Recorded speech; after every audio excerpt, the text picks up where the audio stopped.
በስመ አብ ወወልድ ወመንፈስ ቅዱስ አሐዱ አምላክ። በስመ አብ ወወልድ ወመንፈስ ቅዱስ አሐዱ አምላክ። በባህሪ ለሞት በመንግሥቱ ሽረት የሌለበት ቅድመ ዓለም ያልነበረ ዓለምን አሳልፎ የሚኖር ዓለምን በቸርነቱ የፈጠረ የአባቶቻችን አምላክ ሕያው እግዚአብሔር በልብ አስበን በአንደበት ተናግረን ስለማንፈጽመው ስለ ቸርነቱ ሥራ ስሙ የተመሰገነ ይሁን። ስሙ የተመሰገነ ይሁን። ስሙ የተመሰገነ ይሁን። እግዚአብሔርን የወለደችልን በድኅነት መሠረት የሆነችን እናታችን ቅድስት ድንግል ማርያም ወላዲተ አምላክ ምስጋና ይድረሳት። ምስጋና ይድረሳት። ምስጋና ይድረሳት። ቅድም በየማዕረጋችሁ የተጠራችሁ ሊቃውንተ ቤተ ክርስቲያን በጠቅላላ ክቡር አባታችን መላከ ሰላም ቆሞስ አባ ዘርዓ ዳዊት የዚህ ታላቅ ደብር አስተዳዳሪ፣ የተከበራችሁ የእግዚአብሔር ቤተሰቦች ሁላችሁም አንድ አምላክ በሚሆን በአብ በወልድ በመንፈስ ቅዱስ ስም እንደምን አደራችሁ? እንደምን ሰነበታችሁ? እንደምን አረፈዳችሁ? ኃጢአታችን ይቅር ብሎ በቸርነቱ ብዛት ከነ ኃጢአታችን በቅዱስ ቦታው እንድንሰበሰብ የፈቀደልን የአባቶቻችን አምላክ ሕያው እግዚአብሔር ስሙ የተመሰገነ ይሁን። ቅዱስ ቃሉን እንዳንሰማ የሚፈታተንንን ጥንተ ጠላታችን ዲያብሎስን እግዚአብሔር በኃይለ መስቀሉ ቀጥቅጦ ከእግራችን በታች ይጣልልን። ለድነት የሚረባንን ቃል በልቡናችን ይስልበት ዘንድ ሀብተ መንፈስ ቅዱስ ከሁላችን ጋር ይሁን። ማርያም ድንግል ምክሆን ለደናግል። ድንግል ማርያም የደናግል መመኪያቸው ናት። እስኪ አንድ ጊዜ በሉ ሁላችሁም በሉ አንድ ጊዜ ድንግል ማርያም በሉ።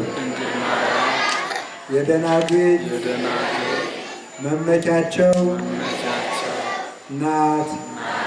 ሶስተኛ እንበል። ድንግል ማርያም የደናግል መመኪያቸው ናት። በዚህ ርዕስ እንማማራለን። አንድ ጥያቄ ግን አልተነሳባችሁም? እመቤታችን የደናግል መመኪያ ከሆነች ድንግልና ለሌላቸው ሰዎች አትጠቅማቸውም ማለት ነው የሚል ጥያቄ አልተነሳባችሁም? እንደዚያ ከሆነ እመቤታችን የደናግል ብቻ እናት ናት? በዝሙት የተሰናከሉት፣ በኃጢአት የወደቁት፣ በነፍስ በሥጋ የተዳደፉት ለእነዚህ እመቤታችን በድኅነት አትቆምላቸውም? ስለምንድን ነው የደናግል መመኪያ ያሰኛት የሚለውን ትርጉሙን እንማማራለን። እግዚአብሔር ከሁላችን ጋር ይሁን። አጭር ደቂቃ ስለሆነ የምንማማረው ልቡናችሁን አታባክኑት፣ ሰብሰብ አድርጉት። በእውነቱ እግዚአብሔር ዛሬ ቅዱስ ዮሐንስ አፈወርቅ ሲናገር ወንድሞቼ የቅዱስ ጳውሎስን መልእክታት ከሳምንት 2 ቀን ብቻዬን 14ቱን መልእክታት አነባቸዋለሁ። እንደገና ከእናንተ ጋር ሆኜ በቅዳሴ ጊዜ ስሰማቸው እንዳልሰማኋቸው ሆነው እንደ አዲስ ነፍስና ሥጋዬን በተመስጦ ይሰቅሉታል ብሎ ይናገራል። እና ለቃል እግዚአብሔር የሚሰቀል ልብ ይስጠን እግዚአብሔር። ድንግል ማርያም የደናግል መመኪያቸው ናት። ይህንን ቃል የተናገረው ቅዱስ ያሬድ ነው። ሊቃውንቱ በማሕሌት ሲዘምሩት ያደሩት ቃል እግዚአብሔር ነው። ያሬድ ማለት በቅድስት ቤተ ክርስቲያን ውስጥ ያሬድ የሚባሉ 2 ቅዱሳን አሉ። አንደኛው ያሬድ ከአዳም ጀምሮ ሲቆጠር የምናገኘው በዘር ታሪክ ውስጥ ገብቶ የሚቆጠር ከአበው አንዱ የሆነው በዘፍጥረት ምዕራፍ 5 የምናገኘው ያሬድ የሚባል ቅዱስ አለ። ሁለተኛው ያሬድ የኢትዮጵያ ብርሃንና የቤተ ክርስቲያን መተርጉም የሆነው ቅዱስ ያሬድ ማሕሌታይ ነው።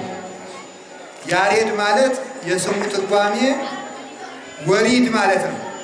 ርደት መውረድ ማለት ነው። እስኪ መውረድ በሉ። ምን አላችሁ? መውረድ።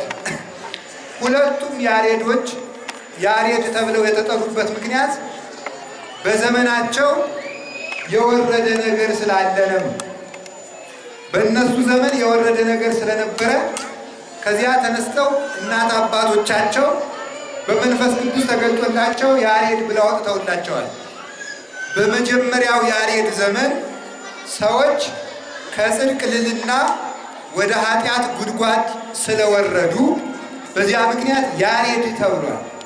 እግዚአብሔር አዳምን ከበደለ በኋላ ባለጌ እንዳይሆን እግዚአብሔር ምን አደረገኝ? እንዲህ አድርጌ አምላክነቱን ፈልጌ በጌትነቱ ገብቼበት አትብላ ያላለኝን እንጨት ብበላ እግዚአብሔር ምን አረገኝ ብሎ እግዚአብሔርን ተደፋፍሮ የባሰ መከራ እንዳይመጣበት ከልጅነት እንዲራቆት ልብሰ ጸጋው እንዲገፈፍ ኃይለ በረከቱ እንዲደክምበት ልጅነቱ እንድትዝግ ፍቶታት እኳያት ኃጣዊ ርኩሳት ደውያት እንዲሰለጥኑበት እግዚአብሔር እርግማንን አሳርፏል። ይህ ለአዳም ጥቅም ነው ይላሉ ሊቃውንቱ። አዳምን እግዚአብሔር ባይቆነጥጠው ኑሮ ልብሰ ጸጋውን ባይገፈው ኑሮ እንጨቲቱን ስበላ ምን አደረገኝ ነገ ምንም አያደርገኝ እያለ ኃጢአት እየጨመረ የባሰ እግዚአብሔር እሳት እንዳይነድበት ለመቆንጠጥ ስርዓት ለማስተማር አዳምን እግዚአብሔር ጸጋውን ገፈፈው። ለአዳም አዝኖለት ነው። ምክንያቱም እናቶቻችን እሳት በሚያነዱበት ጊዜ ነፍስና ስጋ ወይም የእሳት ሙቀቱን የውሃ ቁረቱን መለየት ያልቻሉ ሕፃናት እሳቱን በአፋቸው መጉረስ በእጃቸው መዳሰስ ይፈልጋሉ። ይህ ጊዜ ተደጋጋሚ ይፈጃል ብለው ተናግረው ልጁ አልሰማቸው ካለ እናቶቻችን ቀስ አድርገው ሕፃኑን ተርኮስ ያደርጉታል። ለምንድን ነው? አንድኛውን ከሚቃጠል አንድ ቀን ነካ አድርጎት ተጠብቆ ቢኖር ይሻላል ብለው ነው። እንደዚሁም ሁሉ አዳም ወደ ባሰ ድፍረትና ወደ ባሰ እሳት እንዳይገባ እግዚአብሔር ትንሽ ቆነጠጠና ፈረደበት። ተስፋ እንዳይቆርጥ ደግሞ ተመልከቱ፣ ወሰደና በደብረ ቅዱስ ተራራ አስቀመጠው። ያንን ያደረገበት ምክንያት ስለ ሁለት ነገር ነው። ደብረ ቅዱስ የምትባለው ተራራ ለገነት ቅርብ ናት። በዚያ ለገነት ቅርብ ስለሆነች የገነትን መዓዛ እያመጣ ነፋሱ አንዳንድ ቀን ያሸተዋል በገነት ያሉትን እጽዋት። ጎንደር እኮ በእውነት የገነት አፋፍ ይመስለኛል። እኔ አንዳንድ ቀን አሁን የጎንደርን ነፋስ አስታውሎ የሚያውቃለ? ግን ጎንደር የሚነፍሰው ነፋስ ዝም ብሎ ያለ ነፋስ አይደለም። ነፋሱን የነፍስ አፍንጫ ኑሮት ለሚያሸተው ሰው መዓዛ ያለው ነፋስ ይነፍሳል። ያ የሆነበት እንዲያው ጎንደር ስለተቀመጥኩ አይደለም። የሊቃውንቱ የማይሊያታቸው የትርጓሜያቸው የቅኔያቸው የዜማቸው የቅዳሴያቸው መዓዛ የተንጠፈጠፈበት ስለሆነ ጎንደር ላይ የሚነፍሰው ነፋስ የገነት ነፋስ ነው። እውነቴን ነው የምነግራችሁ። እኔ አላሸተትኩትም እንጂ በቅተው ግን የገነት መዓዛ ጎንደር ላይ ሆኖ የሚሸታቸው አባቶች አሉ። እነዚህ አባቶች የነዚህ መዓዛ ነው የሚጠብቀን እንጂ አሁን እኛ በምንኩራራበት እንዲሁ ዝም ብለን እንዲሁ ጀግናው ጎንደሬ በምንባለው እየተጠበቅ እንዳይመስላችሁ። የስግደታቸው ወዝ የተንጠበጠበበት የማይሌታቸው የፍቅራቸው የዜማቸው የቅኔያቸው የትርጓሜያቸው የወረደበት ምድር ነው። ይሄ የተቀደሰ ምድር በበረከት ተጎኝና ያ እንዲሸተው የገነት መዓዛ እንዲሸተው ወደዚች መልሰኝ ይሆናል። አንዱ እንዲቆረቆረው ነው። ለካ ይችንን የመሰለች መዓዛ ነው ትቻት የወጣው ብሎ አዳም እንዲቆረቆር መበደሉ ትዝ እንዲለው እዚያች አጠገብ አኖረው። ሁለተኛ ደግሞ ወደዚች መልሰኝ ይሆናል ብሎ ተስፋ እንዲኖረው ከገነት አጠገብ አኖረው። እግዚአብሔር ከእግዚአብሔር መዓዛ እንዳንነጠል ራሱ እግዚአብሔር ይጠብቃል።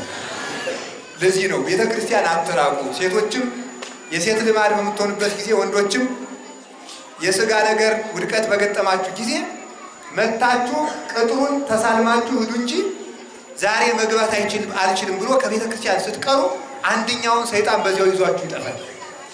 መራቅ አይገባም። መጥቶ እዚያው ተሳልሞ አቤት አቤት ብሎ መሄድ ነው። እንዲያው እንደዚያ በሆንበት ሰዓት፣ እንቅፋት በገጠመው ሰዓት የአጋንንት የኃጢአት መተዳደፍ የአጋንንት ቀዳዳቸው ስለሆነ እምከመ ረከበ ንዑሰ ሙባእ ውእቱ ያርህቦ ለንዑስ መካን መጠነ ምዕላፈ ገመድ ጽውን። እርሱ የመርፌ ቀዳዳ ታክል ለመግቢያ የምትሆነው ጥቂት ፈተና ካገኘ ሰይጣን የተጫነ ግመል የሚያሳልፍ ያክል አስፋፍቶት ይገባል። ስለዚህ ለሰይጣን ኢትሃብዎ ፍኖተ ለሰይጣን በር አትስጡት። ከቤተ ክርስቲያን እየቀራችሁ አንደኛውን እንዲያጠፋችሁ በር አትስጡት። ለግድያ እንዳያደርሳችሁ የስድብ ቀዳዳ አትክፈቱለን።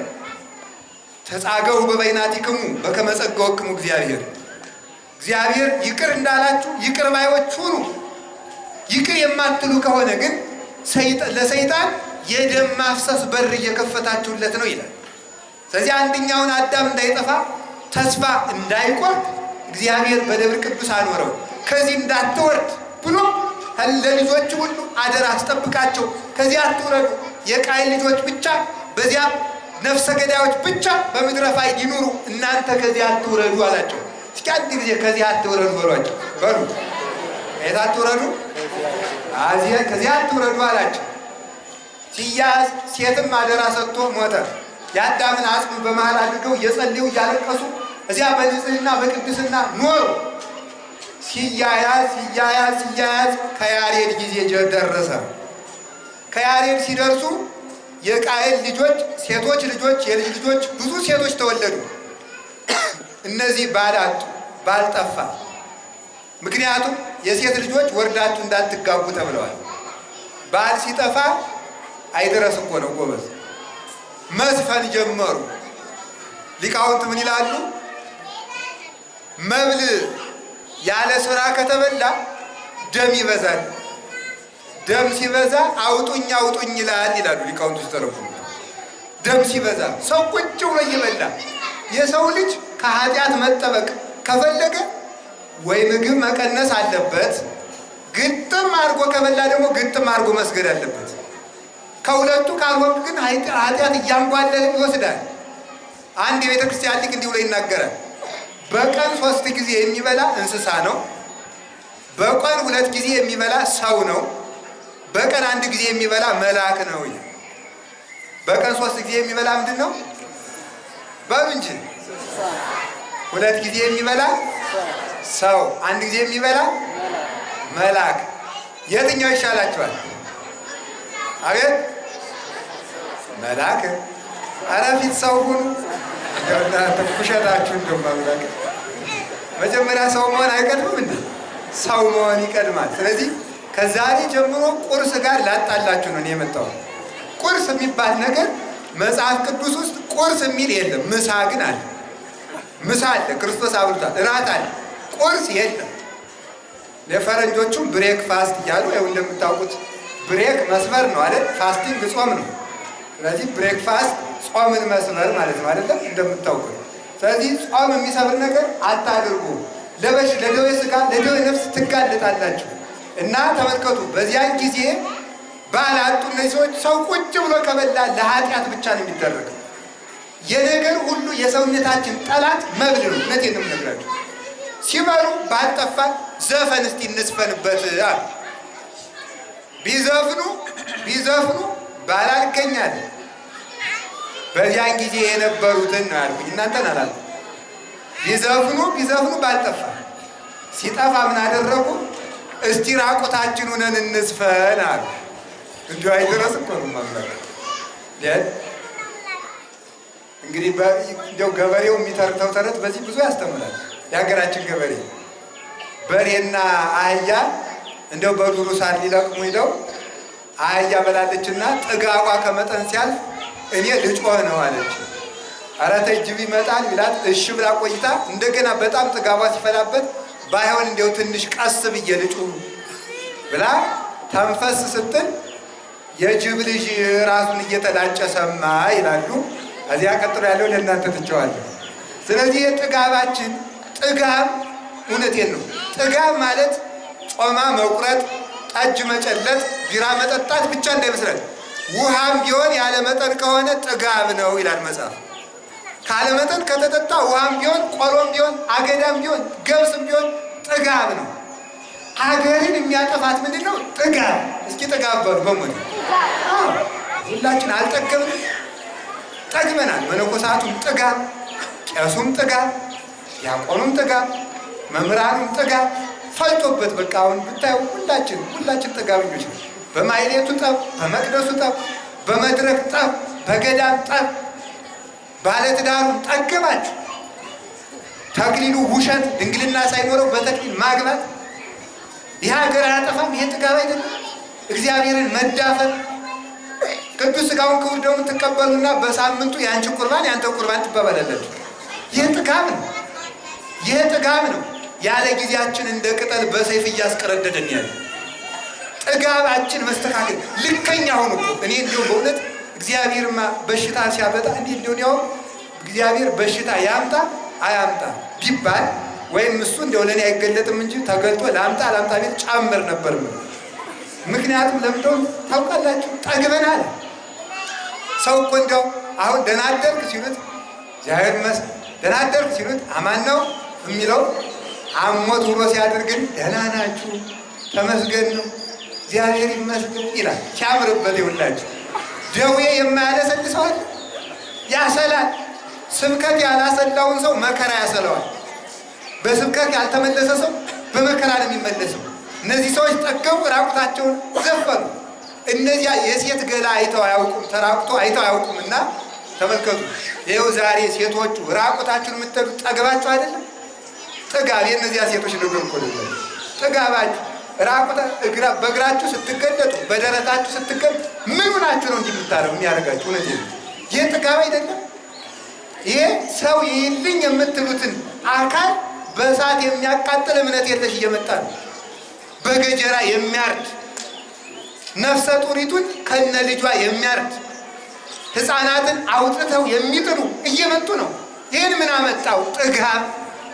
ጥጋብ ነው ያመጣው። በእውነቱ በልክ መሆን አለብን። ለጾሙም ልክ ይኑረው።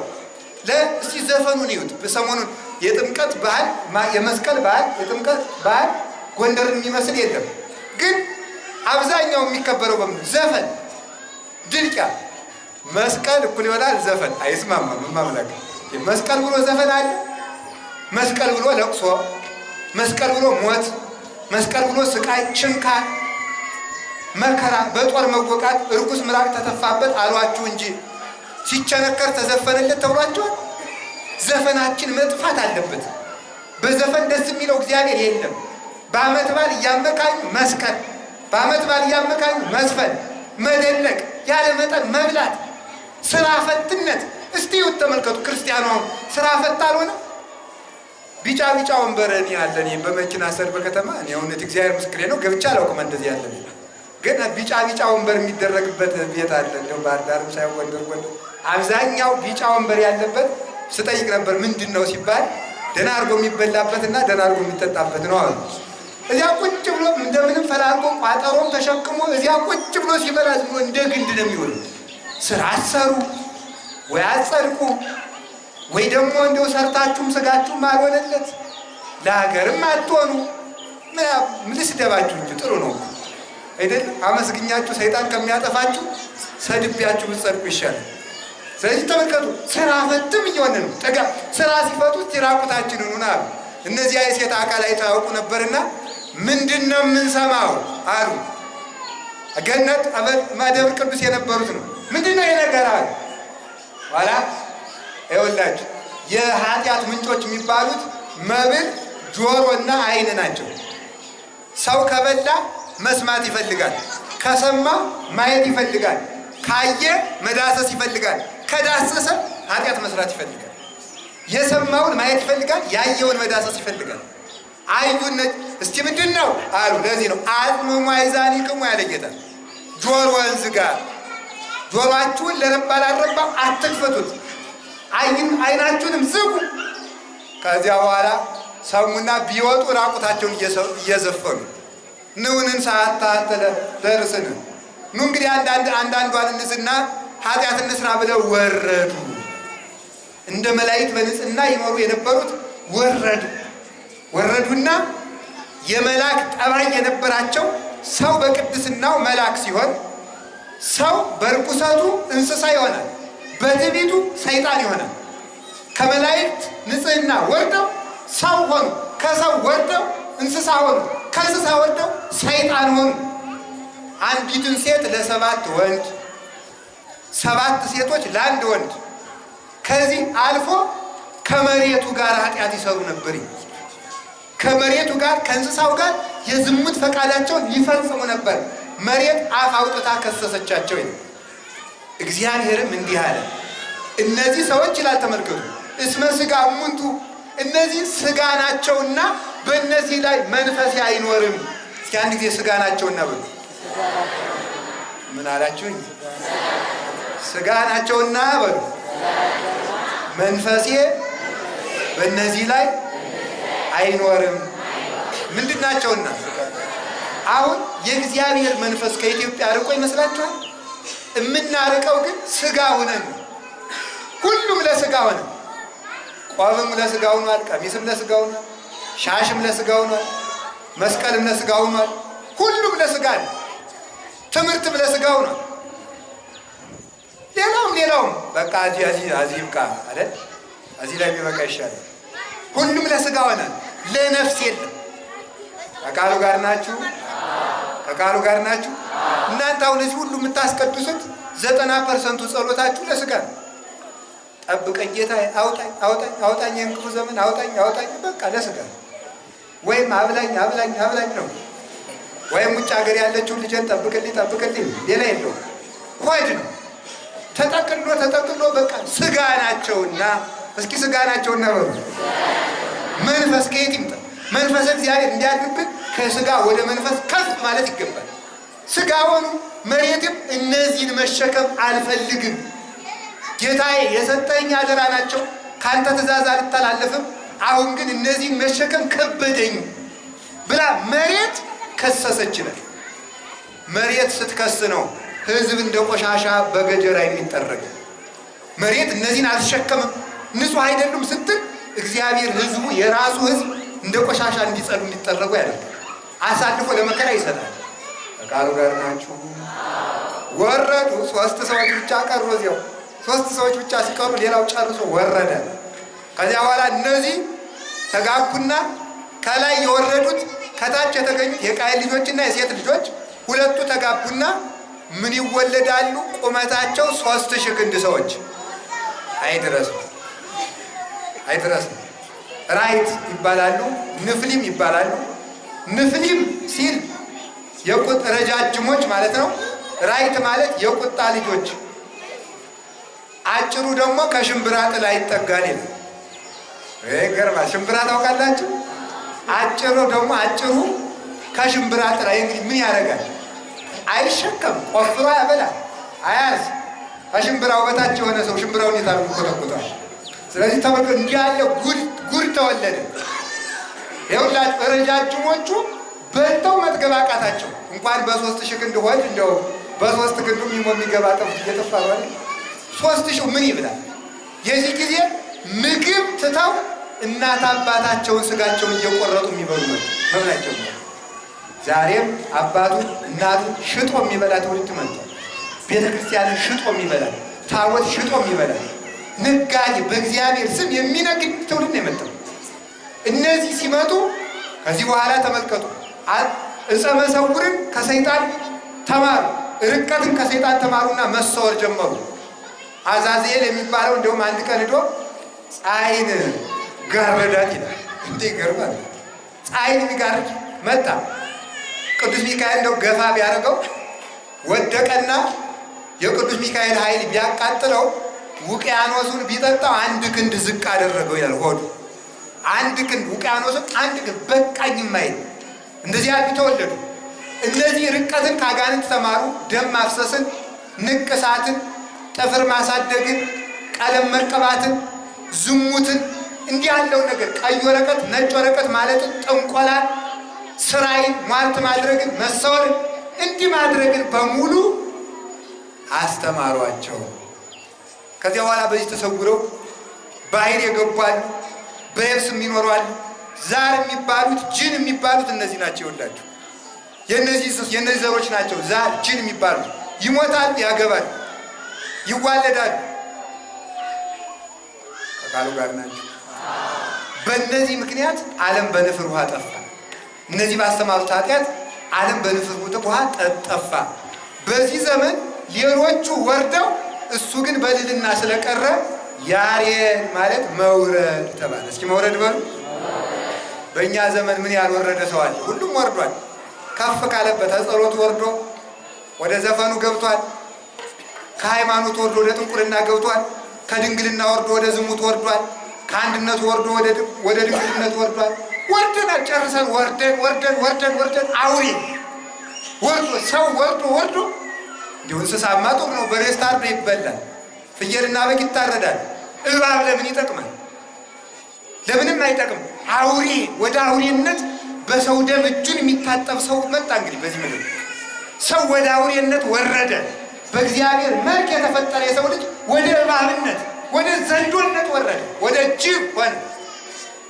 ይኸውላችሁ ክብራችን አውርደን የት እንደጣለው አስቡ። እኔ ለሁላችሁም ልነግር የምፈልገው ክብራችሁን እንድታውቁት ነው። ክብርህን ጠብቅ ይላል ገበሬ ሲሳደብ ሰምታችሁ ታውቃላችሁ?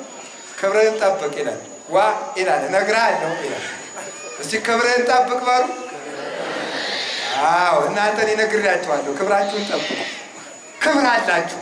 ክብራችሁን እወቁት። የክርስቶስ መልክ መሆናችሁን እወቁ። በደም የተገዛችሁ እንደሆናችሁ እወቁ። ማርያምን ያህል እናት እግዚአብሔርን ያህል አባት ያላችሁ የከበራችሁ በዘመን የከበራችሁ ባለጸጎች እንደሆናችሁ እወቁ። የሥጋው የደሙ የአምላክ ሥጋና ደም የተዘጋጀላችሁ ለክቡር ማዕድ የተጠራችሁ እንደሆናችሁ እወቁ። በሰማይ የብርሃን ሀገር ያላችሁ ባለርስት እንደሆናችሁ እንጂ ስደተኛ እንዳልሆናችሁ እወቁ። ሞት የጠፋላችሁ እንደሆናችሁ እወቁ። ክርስቶስን በ40 ቀን በ80 ቀን የለበሳችሁ እንደሆነ እወቁ። ይህንን ያወቀ ሰው አይወርድም። በመውረዳችን ነው ሰይጣን እየሳበ እየጣለን ያለ። አሁንም ወደ ልዕልናችን እንመለስ። ወደ ሃይማኖታችን፣ ወደ ንጽህናችን፣ ወደ ቅድስና ልዕልና የምንኩስናው ልዕልና ይመልስልን እግዚአብሔር። አሜን ነው። የተክሊሉን ልዕልና እግዚአብሔር ይመልስልን። የክህነቱን ልዕልና እግዚአብሔር ይመልስልን። ያን ጊዜ እግዚአብሔር ፊት ይመለሳል። ይህን ባበላሸንበት ግን እግዚአብሔርን የለም ፊቱን አዙሯል፣ አይሰማም። እንዲህ ላለ ትውልድ እግዚአብሔር ጆሮን እንዳይሰማ አትስማኝ። እንደውም ምን ይላሉ ሊቃውንት? ኃጢአት እየሰሩ እግዚአብሔርን አቤት አቤት ማለት ሁለት ነገር ነው። አንደኛ እግዚአብሔርን አታውቅም ብሎ መሳደብ ነው። ኃጢአት ሰርቶ ያልሰሩ መስሎ እግዚአብሔር ያውቃል ማለት መሳደብ ነው። ሁለተኛ ደግሞ ቅሰፈኝ ማለት ነው። ኃጢአት ሰርቶ እንደገና ደግሞ አለመናዘዝ፣ በድፍረት መኖር ቅሰፈኝ ብሎ መለመን ነው። በዚያ ዘመን ሰው እኛ እንግዲህ እሳት እያወረድን ነው፣ ሰይፍ እያወረድን ነው። እንዴት ያለን ደግሞ ቅዱስ ያሬድ ደግሞ ሁለተኛውን ያሬድ እንድንመስል እግዚአብሔር ይርዳል። አሜን በሉ። በኖህ ዘመን አንድ ሰው ተረፈ፣ ከወርደሉ ወርዶ ኖህ ተረፈ ከነልጆቹ፣ እግዚአብሔር ያን ተረፈ። እንደው ሊቃውንቱም ይላሉ እግዚአብሔር የጻድቃን ማነሳቸው የኃጥአን መብዛታቸው አያስጨንቀውም። ዓለም ሁሉ ኃጢአተኛ ሆኖ አንድ ጻድቅ ቢያገኝ እግዚአብሔር ያን ይምራል። ለምን ሲባሉ ብዙ ዕንቁ ያለው ሰው ወርቅ ባለው አይቀናም። ወርቅ ያለው ሰው ብር ባለው አይቀናም። ብር ያለው ሰው ነሐስ ባለው አይቀናም። ነሐስ ያለው ሰው ብረት ባለው አይቀናም። ብረት ያለው ሰው መዳብ ባለው አይቀናም። መዳብ ያለው ሰው እርሳስ ባለው አይቀናም። እግዚአብሔርም አንድ ጻድቅ ካለው ብዙ ኃጢአት በመኖሩ በዚያ አይጨንቀውም። አንድ ሰው ካገኘ ያን ይምራል። አንዳንድ ጊዜ እንደው አስባችሁ አታውቁ? እንደው እግዚአብሔር ግን እውነት እንዲህ ሁሉ ሰው ሊያጠፋው ብላችሁ አታውቁ? ያጠፋዋል። አንድ ሰው አትርፎም ያጠፋል። እግዚአብሔር ካልተመለስን እንደ ጭድ ያቀጥላል። አይዟችሁ እሺ አትፍሩ እንድትመለሱ ነው እንደዚያ ብላችሁ። ኖህን አስቀርቶ አዳነው። አሁን ወደ ቅዱስ ያሬድ ልመልሳችሁ። በእነዚህ ዘመን ሰው ወረደ፣ 3 ቀሩ። በእኛም ዘመን ዘር ያትርፍልን እግዚአብሔር። በየኛው ቅዱስ ያሬድ ደግሞ ከሰማይ ማህሌትን አወረደልን። የሚገርማችሁ በሰማይ ስንሄድ ሰው በሰማይ የሚኖረው ምን እያደረገ ነው? አቤት! የሰው የመጨረሻ ህይወቱ ማህሌት ነው፣ ማመስገን ነው። ከመላእክት ጋር ተጨምሮ በማህሌት መኖር ነው የመጨረሻ ህይወት። በሰማይ ቅኔ ማድረግ የለም፣ ስብከት የለም፣ ትርጓሜ የለም፣ ማህሌት ነው ያለ። ታዲያ ተመልከቱ፣ እስከዚያ እስከምንበቃ ድረስ በሰማይ የምንኖረውን ማህሌት እግዚአብሔር ባረወን በመያዣ በቀብድነት ለኢትዮጵያ ምድር ብቻ በቅዱስ ያሬድ በኩል ከሰማይ አወረደልን። ቅዱስ ያሬድ ሂዶ በወፎቹ ጠቃሽነት ሂዶ ከሰማይ መላእክት አቋቋሙን ተምሮ ከኪሩቤል ከሱራፌል አይቶ መጣ። ከሰማይ የህይወት ሙሃዝ የሆነውን አወረደልን። እንግዲህ እንደምታውቁት ግን ዛሬ ተመልከቱ፣ ማህሌቱን ቅዱስ ያሬድ አውርዶልናል። እንድንመሰጥበት ግን እግዚአብሔር ይርዳል። አሜን በሉ እንጂ ዛሬ በማህሌት የሚመሰጥ ሰው የለም። በእውነቱ እንኳን እናንተ ማህሌቱን የሚለውን መመሰጡን እግዚአብሔር ያውቀዋል። መመሰጥ ማለት ሰው የኔ ይለኛል አይልም፣ እገሌ እንዴት አድርጎ እየጮኸ ነው አይልም፣ እነንትና እንደዚህ እያሉ ነው አይልም። የሚለው ዝም ብሎ የእግዚአብሔር ማሰብ ብቻ ነው። ሀበ አንጸረ ቀዳማዊ ያሐውሩ፣ የመጀመሪያው ወደ ሄደበት አርአያ ክርስቶስን አምሳል አድርገው ይሄዳል፣ ይመሰጣል። በሰረገላ ይረውዙ ማለት በተመስጦ በህሊና ሰማያዊት ተሰቅለው ወደ እግዚአብሔር በክንፈ ጸጋ ይበራሉ እንጂ የምድሩን አይመለከቱም። በተመስጦ ህሊና ቀንተው እግዚአብሔር እያሰቡ ቅዱስ ያሬድ አፄ ገብረ መስቀል አብሬ ዘማለሁ ሲሉ እሱ ሲዘም እሳቸው በጦራቸው ዘማለሁ ሲሉ እግሩን ወጉት። እንግዲህ እንደምታውቁት እግሩን ሲወጉት ደሙ ፈሶ የቤቱን ወለል ሲመላው እሱ ግን አላወቀውም ነበር። የክርስቶስ መከራ እያሰበ ይዘም ነበርና ከበሮ መቋሚያው ሁሉ የክርስቶስ መከራ ለማስታወስ ነው። አንዳንድ ጊዜ ከበሮ ሲመታ ቆይቶ ከበሮ ላይ ቁጭ የሚል ሰው ሰምታ አይታችሁ አታውቁ? ከበሮ እኮ የኢየሱስ ክርስቶስ ምሳሌ ነው። ሰፊው የክርስቶስን ምላት የሚገልጥ ነው። ጠባቡ የክርስቶስን በጠባብ ደረት ባጭር ቁመት መወሰኑን የሚገልጥ ነው። ቆዳው ሰው መሆኑን የሚገልጥ ነው። ሰንበሩ ሲገረፍ የወጣው ሰንበር ነው። ማንገቻው የተገረፈበት የጅራፉ ምሳሌ ነው። በዚህ ከበሮ አይዘለልበትም። በዚህ ከበሮ እስክስታ አይወረድበትም። ከወዲያ ወዲህ እየዘመመ የሚመታው እየተወዛወዘ የሚመታው በጦር ሲወጋ ጎኑ መናወጹንና ከሐና ወደ ቀያፋ ሲያመላለሱት ማደራቸውን ለማመልከት ነው። ወረቡ ሲባል መጀመሪያ ረጋ ብሎ ሲደረብ ከዚያ በኋላ ተመልከቱ እየጨመረ ሸብሸቦ ሲገባ በጣም እየፈጠነ ይሄዳል። መከራውን ከማታ ወደ ሌሊት ከሌሊት ወደ ማለዳ እየጨመሩበት መምጣታቸውን ለማስረዳት ነው። ለዚህ የተደረገ ነው። ያን እያሰቡ ተመልከቱ። አዲያ በጦር ወቅቶት ሲያበቃ ቅዱስ ያሬድ አፄ ገብረ መስቀል ሲሄድ ተመልከቱ። የመንግስቴን እኩሌታ ልስጥህ፣ እንደው ምን ላድርግልህ ቢለው፣ ምን ልስጥህ ቢለው፣ አይ የመንግስቴን እኩሌታ የመንግስት እኩሌታ አልፈልግም፣ የማልክልኝ ነገር ልትሰጠኝ ቃል ግባልኝ፣ ገብቼልሃለሁ። እንኪያስ ወደ ገዳሜ ወደ ገዳመ ሰሜን እንዲሄድ ፍቀድልኝ፣ የኔ ሽልማቴ ያ ነው አለ። ወደዚያ ሲሄድ ደቀ መዛሙርቱ እያለቀሱ እስከ ተከዜ ድረስ ሸኙት። እዚያ ሲደርስ ሰላምን ጸፍቶ ሰላም እግዚአብሔር ከእናንተ ጋር ይሁን ብሎ ሸኛቸው። ሰላም የሚባለው ቃል እግዚአብሔር መጨረሻ የሚባልበት ምክንያት ለዚህ ነው።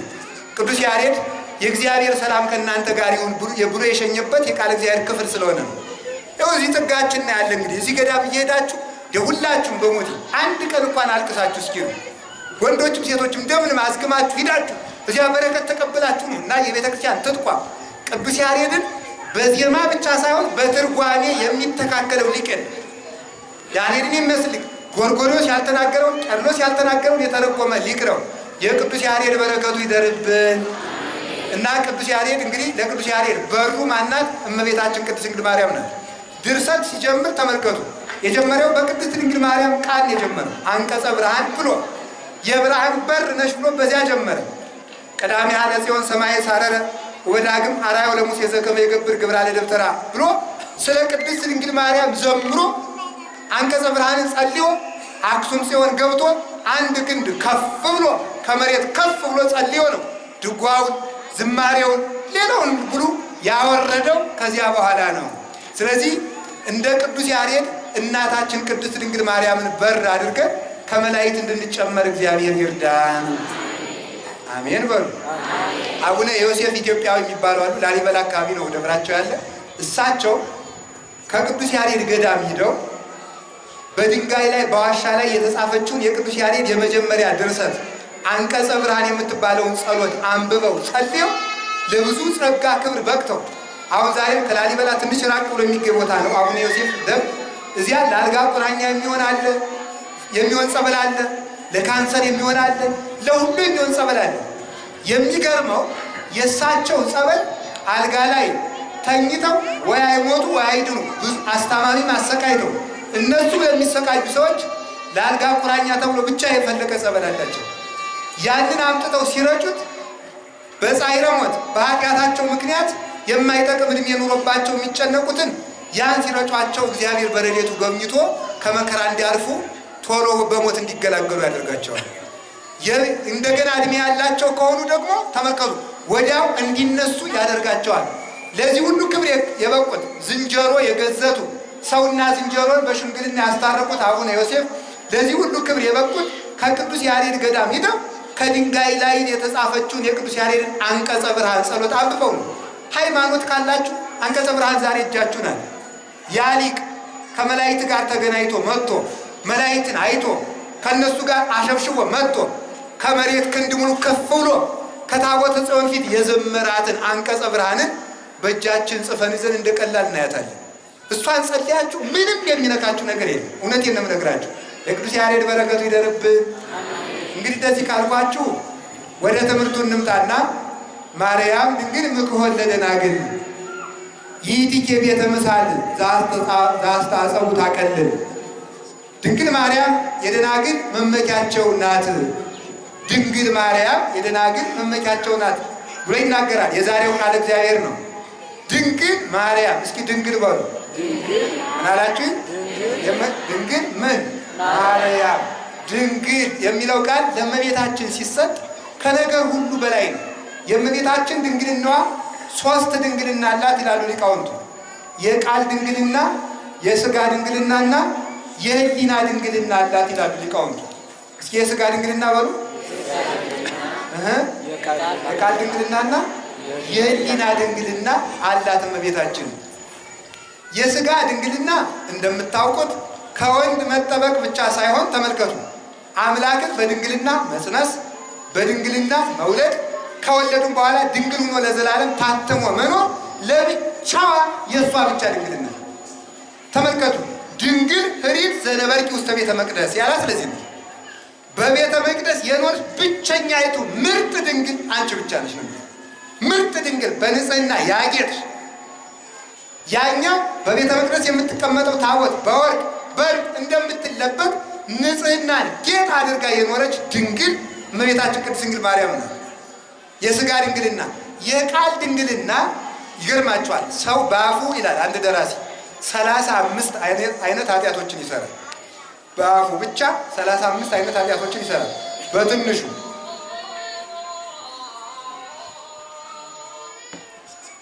እመቤታችን ግን ከቃሉ ጋር ናችሁ። በዚህ ዓለም ላይ ከድነት በቀር ያልተናገረ አንደበት ያላት ማርያም ብቻ ናት ይላል ሊቁ ቅዱስ አትናቴዎስም ይናገራል። ይሄ ንግግሯ ድነት ብቻ። እስኪ ድነት ብቻ በሉ። እስኪ ስሙ፣ ተመልከቱ። ከዚያ ውጭ ስለ ራሷ ተመልከቱ። ኃጢአት ባይሆንም ለምሳሌ ሰው ሲከሰስ ስለ ራሱ ቢከራከር ኃጢአት የለውም። እመቤታችን ግን ስለ ራሷ እንኳን አልተከራከረችም። የምትናገረው ሰውን የሚያድን ነገር ብቻ ነው። እዩት፣ ነገሯን ስሙት። ሉቃስ ወንጌል ምዕራፍ 1 ወኩሉ ነገራ በሰላም ይላል ቅዱስ ያሬድ። እንዲሁ ነገሯ ሁሉ ሰላም ነው። ነገሯ ሁሉ በሰላም እግዚአብሔር የተቃኘ ነው። አንደበቷ ንግግሯ ሁሉ በሰላም እግዚአብሔር የጣፈጠ ነው። መዓዛፏ ከመኮል፣ የአንደበቷ መዓዛ እንደ እንኮይ ያማረ ነው። እንደ እንኮይ የጣፈጠ ነው። ከሷ የሚወጣው ተመልከቱ፣ ሐሊብ ወማር ወንጌል ሐሊብ ወንጌል ማር ኦሪት ከድንግል ማርያም ጉሮሮ ይፈልቃል እንጂ ከሷ ሌላ ተነግሮ አያውቅም። ስሙት እንኳን ድንግል አንቺ ትጸንሻለሽ ሲባል እንዴት እንዲህ ትለኛለህ? እንዴት እንዲህ ነገሩ መልካም ነው። ነገር ግን አልተጠራጠርኩም። ግን ተመልከቱ ሴት ያለ ወንድ መጽነሷ ምድር ያለ ዘር ማፍራቷ ወዴቱን ያውቃል ብላ ተረዳች እንጂ አልተጠራጠረችም። መጨረሻም ተመልከቱ እግዚአብሔር የሚሳነው የለም ብሎ መልአኩ ቅዱስ ገብርኤል ሲናገራት እንደ ቃልህ ይደረግልኝ ብላ ተናግራ የእሷም እንደ ቃልህ ይደረግልኝ ብላ በተናገረችው ቃል የዓለም ድህነት ተፈጸመ። ድንግሊቱ ሔዋን እባብን ሰምታ ብታጠፋል፣ ድንግሊቱ ማርያም ገብርኤልን ሰምታ አዳነችን። ድንግሊቱ ሔዋን በለስን በልታ ብታጠፋል፣ ድንግሊቱ ዳግሚት ሔዋን ቅድስት ድንግል ማርያም የሕይወት ፍሬ ኢየሱስ ክርስቶስን አፍርታ እርሷ አዳነችን። በሔዋን ጆሮ በኩል የእባቡ መርዝ ገባ፣ በድንግል ማርያም ጆሮ በኩል ፍስሐ ሁሉ ዓለም ኢየሱስ ክርስቶስ ገባ። በእሷ በኩልም የሁላችን ደስታ ወደኛ ተንቆረቆረ። ስለዚህም ሙሐዘ ፍስሐ እንላታለን። እስኪ አንድ ጊዜ የደስታ መፍሰሻ በሉ። የደስታ መፍሰሻ ለሁሉ የደስታ መፍሰሻ እግዚአብሔር ደስታን የቀዳው በድንግል ማርያም ጆሮ ነው። በእሷ በኩል ለዓለም ደስታ ፈሰሰልን። ያን ደስታን የሚቀማን እንዳይኖር አድርጎ ከመስቀሉ ላይ አፍልቆ ሰጠን። ስለዚህ እመቤታችን ድንግልናዋ የአንደበቷ ድንግልና ከድነት ፍቅር አልተናገረችም። ንግግሯ እንደ ቃል ይደረግልኝ ነው። ንግግሯ ወይን እኮ የላቸውም ነው። እስኪ ወይን እኮ የላቸውም በሉ። በቃ ንግግሯ ይሄ ነው። ወይንኬ አልቦሙ ልጄ ወይን እኮ የላቸውም። በቃ ይሄ ነው ንግግሯ። ከዚያ በቀር ሌላ ላፊ ቃል አልተናገረችም።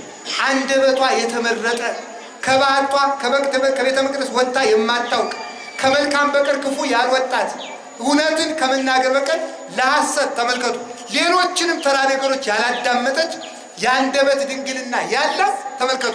ሔዋን ምስጢር አውጥታ ሰይጣን ደና ሔዋን አቤት እግዚአብሔር ግን እንደው በገነት ያሉ እንጨቶችን አትብሉ ያላችሁ ለምንድን ነው? ይኸው ክፋቱ በለስን አትብሉ ቢል አይ ሰይጣን ነው እንዳትለው የገነት እንጨቶችን ሁሉ ያልበላ አትብሉ ያላችሁ ለምንድን ነው ብሎ አውቆ ጅምላ ጠየቃል። አይ ሁሉንስ አትብሉ አላለም፣ አንዲቱን ነው ብላ ምስጢር እንድታወጣለት ማለት። አይ ሁሉንስ አትብሉ አላለንም፣ በለስን ነው እንጂ ብሎ ያለን ብላ አትብሉ ያለን ብላ ምስጢር አወጣች። ሔዋን ምስጢር አባክና ብታጠፋል፣ ማርያምሳ ወተወዲዮ ውስተ ልባ ምስጢሩን ሁሉ በልቧ መዝገብ ይዛ ትኖር ነበር እንጂ አውጥታ አታውቅም። ስለዚህ ተመልከቱ እመቤታችን የቻለችውን ምስጢር ዓለም ቢሰማው መቋቋም አይቻለው። እንግዲህ ሰምታችኋል። ሐዋርያት አንድ ቀን ተሰብስበው እመቤታችን ጌታን እንዴት አድርገሽ ወለድሽው እስኪ ንገሪን አሏት። ተው ይሄ ነገር አይሆንም፣ አይቻላችሁም፣ ጭንቅ ይላል አሏቸው። አይ ንገሪን የግዳስ አንቺ እንኳን የወለድሽው አለሽ ደግሞ ለመስማት አሉ። አይ ድረስ እኮ አቅሙን ማወቅ አለበት በእውነቱ።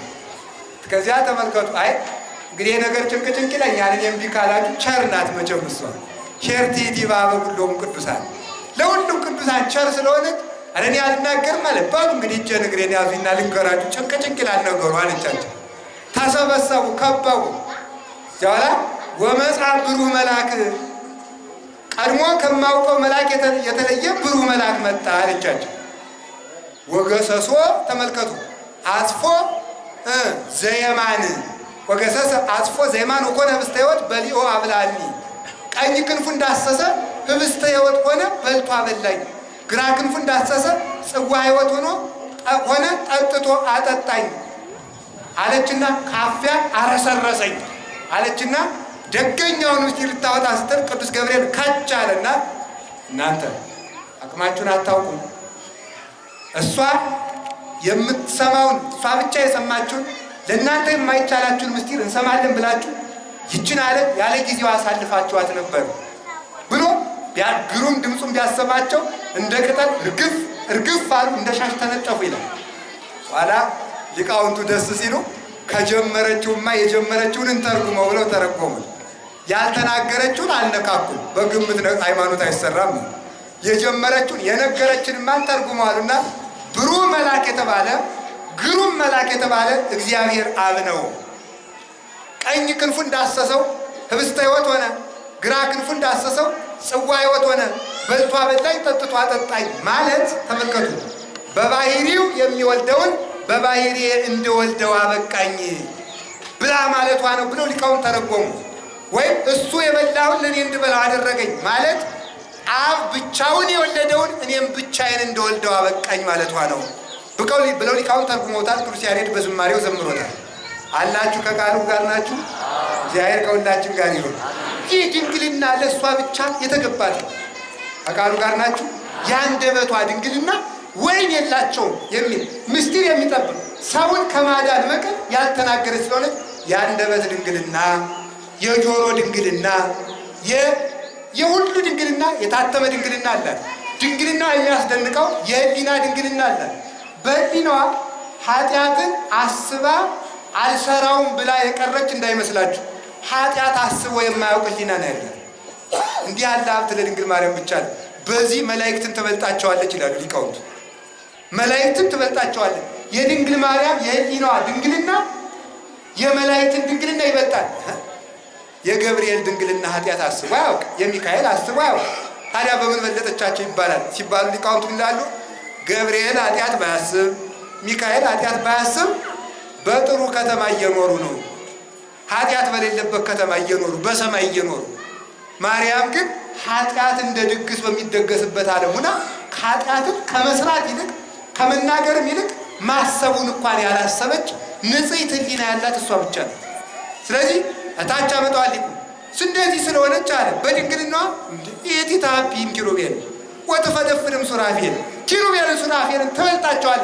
በእንዲህ ያለ ድንግልናዋ አንደኛ በሰማይ ሆነው ባይበድሉ አይደንቀንም፣ በምድር ሆና ያልበደለችው እሷ ትደንቀናለችና። ሁለተኛ ደግሞ የማይበድል አካል ይዘው ባይበድሉ አይደንቀንም።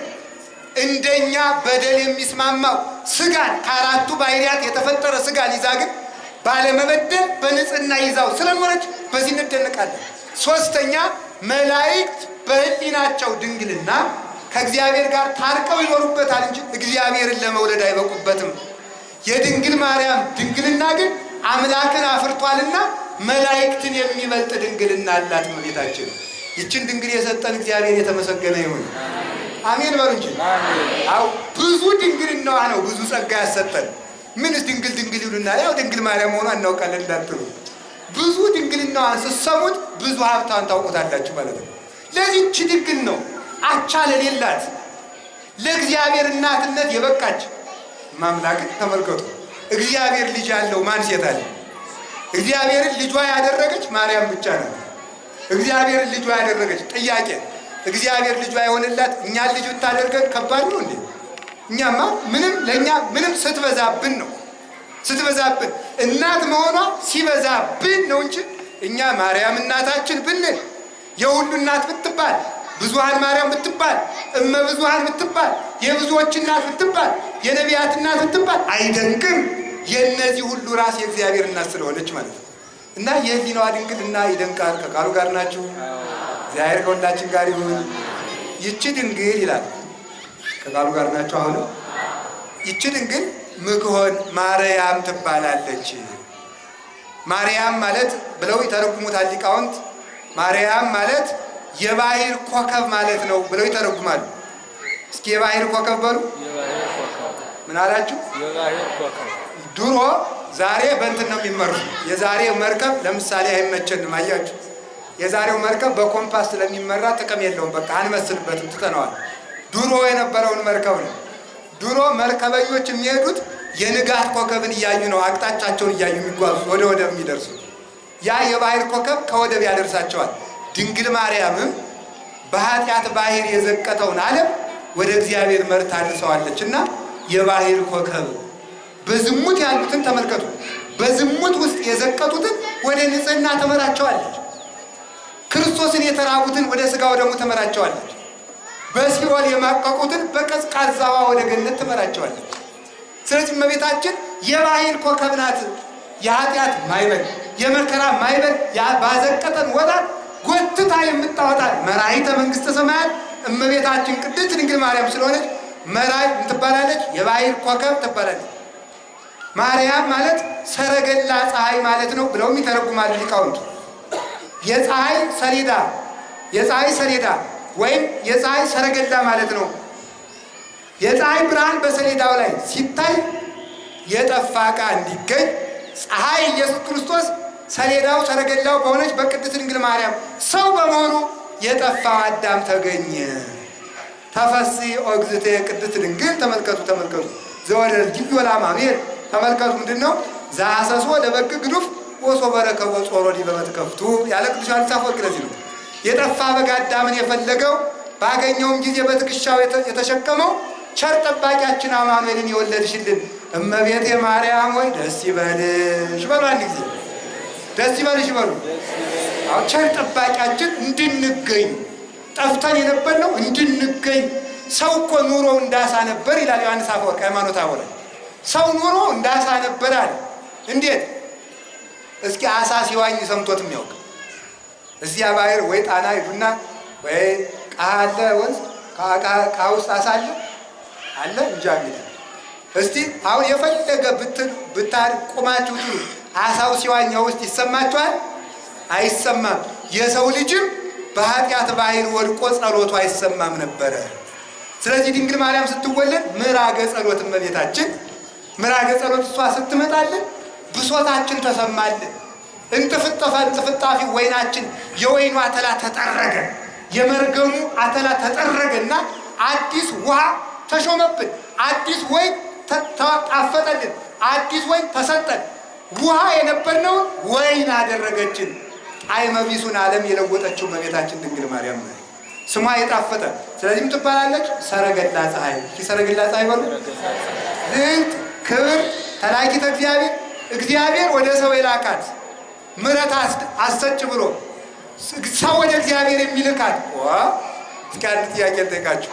እግዚአብሔር ወደ ሰው የላካት ብቸኛይቱ ገብርኤልን ይልካል፣ ሚካኤልን ይልካል፣ ነቢያትን ልኳል፣ ሐዋርያትን ልኳል፣ ሰማዕታትን ልኳል፣ ደናግልን ልኳል፣ መነኮሳትን ልኳል፣ ቅዱሳንን ሁሉ ልኳቸዋል። ማርያምን ግን የላካት መርገምን የምታስወግድ የሕይወት መሰላል እንድትሆን ብሎ የማርያም መልእክት ከፍጥረታት መልእክት ይልካል። እግዚአብሔር ድንግል ማርያምን ላካት ማለት ፈጥሮ ወደዚህ ዓለም አመጣት ነው።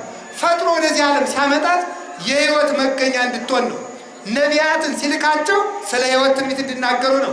ሐዋርያትን ሲልካቸው ሕይወትን እንዲሰብኩ ነው።